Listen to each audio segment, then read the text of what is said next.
পরাধীন ভারতে জন্ম, দেখেছেন দ্বিতীয় বিশ্বযুদ্ধ, এমনকি হাওড়া ব্রিজ তৈরি হতেও দেখেছেন। পূর্ব বর্ধমানের জামালপুরে সেই 104 বছর বয়সী শেখ ইব্রাহিমকেই কিনা সশরীরে বিডিও অফিসের শুনানিতে হাজিরার নির্দেশ দিল নির্বাচন কমিশন। 32 বিঘা গ্রামের এই ঘটনায় তীব্র ক্ষোভ ছড়ায় এলাকা জুড়ে। নিয়ম অনুযায়ী 85 বছরের বেশি বয়সীদের ক্ষেত্রে কমিশনের কর্মীরা বাড়িতে গিয়েই নথি যাচাই করেন। অথচ তথ্যের সামান্য গড়মিলের জেরে বার্ধক্যজনিত কারণে শয্যাশায়ী ইব্রাহিমকে 29 জানুয়ারি এসআইআর এর শুনানিতে বিডিও অফিসের তলব করা হয়। কান্নায় ভেঙে পড়ে বৃদ্ধ প্রশ্ন তোলেন, কমিশনের লোক কি বাড়িতে আসতে পারত না? ভারতকে স্বাধীন হতে দেখেছেন?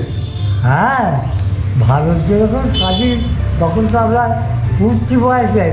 ভারত স্বাধীন হওয়ার পর থেকে হ্যাঁ। যখন এই ভোট গ্রহণ শুরু হয়, প্রথম থেকেই তো ভোট দিচ্ছেন। হ্যাঁ, স্বাধীন যখন হয়েছে তখন ভোট দিচ্ছি, তখন থেকেই ভোট দিচ্ছি, আর কলকাতাতেও দিয়েছি। এইবার এই 104 বছর বয়সে এসে আপনি ভারতের ভোটার কিনা প্রমাণ দেওয়ার জন্য আপনাকে শুনানিতে ডেকেছে, আপনাকে হেয়ারিংয়ে ডেকেছে।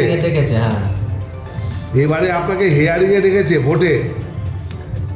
তো যেতে হবে। জামালপুর জামালপুর। BDO office. বলছি বিডিও অফিসে আপনাকে ডেকে পাঠিয়েছে।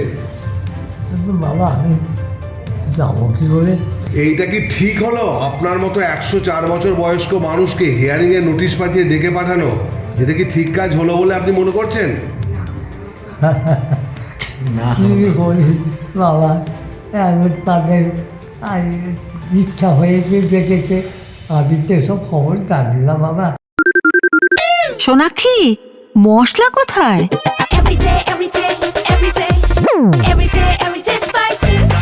এভরিডে মশলা, দেশের স্বাদ।